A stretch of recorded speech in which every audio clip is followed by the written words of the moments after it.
Saint Paul Methodist Church Central की ओर से हर साल की तरह क्राइस्ट वार्षिक यात्रा महोत्सव के लिए 9 को जुलूस, 10 को भजन और 11 को सामूहिक प्रार्थना का आयोजन किया जाएगा। Saint Paul Methodist Church Central congregation के पादरी आदरणीय विल्सन सुमित्रा ने कहा कि भजन और प्रार्थना सभा का चयन किया गया है। केपी न्यूज के कैमरामैन पपुराज का कवरेज। देश प्रदेश और स्थानीय समाचारों के लिए देखते रहे केपी न्यूज 24/7। ಸಮಸ್ತ ಕ್ರೈಸ್ತ ಭಕ್ತರಿಗೆ ಯೇಸು ಕ್ರಿಸ್ತನ ಮಧುರವಾದ ನಾಮದಲ್ಲಿ ನಾನು ಹಾರ್ದಿಕವಾಗಿರುವಂತಹ ಸ್ವಾಗತವನ್ನು ಬಯಸ್ತೇನೆ।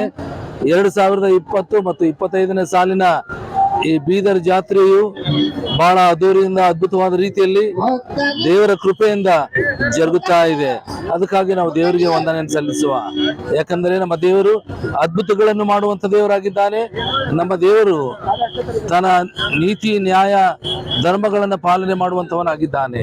ಅದಕ್ಕೋಸ್ಕರ ನಾವು ಆತನ ಹೆಸರಿನಲ್ಲಿ ಸಂತೋಷ ಪಡುತ್ತೇವೆ ಮತ್ತು ಈ ವರ್ಷದ ಜಾತ್ರೆಯು ಎಲ್ಲಾ ಜನರಿಗೆ ಶಾಂತಿ ಸಮಾಧಾನ ತರಲಿ ಮತ್ತು ವಿಶೇಷ ಸಂದೇಶಕರಾಗಿ ಬಂದಿರುವಂತ ಸಂಜಯ್ ಮೂಡಲ್ಗಿ ಅವರು ಇವತ್ತು ಮಧ್ಯಾಹ್ನದ ವೇಳೆಯಲ್ಲಿ ಉತ್ತಮವಾದಂತ ದೈವ ಸಂದೇಶವನ್ನ ಅವರು ಕೊಟ್ಟಿದ್ದಾರೆ। ಹೀಗೆ ಈ ಜಾತ್ರೆಯ ಮುಖ್ಯ ಉದ್ದೇಶ ಏನೆಂದರೆ ನಮ್ಮ ಹಳ್ಳಿಯ ಭಕ್ತರಿಗೆ ದೇವರ ವಾಕ್ಯದಲ್ಲಿ ಇನ್ನೂ ಹೆಚ್ಚಾದ ರೀತಿಯಲ್ಲಿ ಬಲಪಡಿಸುವಂತದ್ದೇ ಇದರ ಮುಖ್ಯ ಉದ್ದೇಶ ಆಗಿದೆ। ಸುಮಾರು 100 ವರ್ಷಕ್ಕೂ ಮಿಗಿಲಾಗಿ ಈ ಜಾತ್ರೆಯ ಇತಿಹಾಸ ಇದೆ।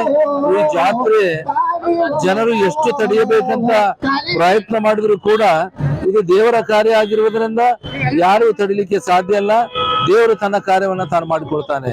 ಅದಕ್ಕೋಸ್ಕರ ನಾವು ಕೇವಲ ಆತನ ಕೈಯಲ್ಲಿರುವಂತ ಸಾಧನಗಳಾಗಿದ್ದೇವೆ।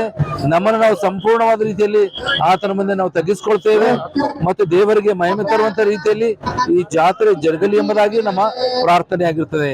ಇದರಲ್ಲಿ ನಮ್ಮ ಪೊಲೀಸ್ ಸಿಬ್ಬಂದಿಯವರು, ನಮ್ಮ SP ಅವರು, ನಮ್ಮ DOSP ಅವರು, ಎಲ್ಲ ಸಂಬಂಧಪಟ್ಟಂತ ಸರ್ಕಲ್ ಅವರು ತಮ್ಮದೇ ಆಗಿರುವಂತಹ ಒಂದು ರೀತಿಯಲ್ಲಿ ನಮಗೆ ವಿಶೇಷವಾದಂತ ಸಹಾಯವನ್ನು ಅವರು ಕೊಟ್ಟಿದ್ದಾರೆ।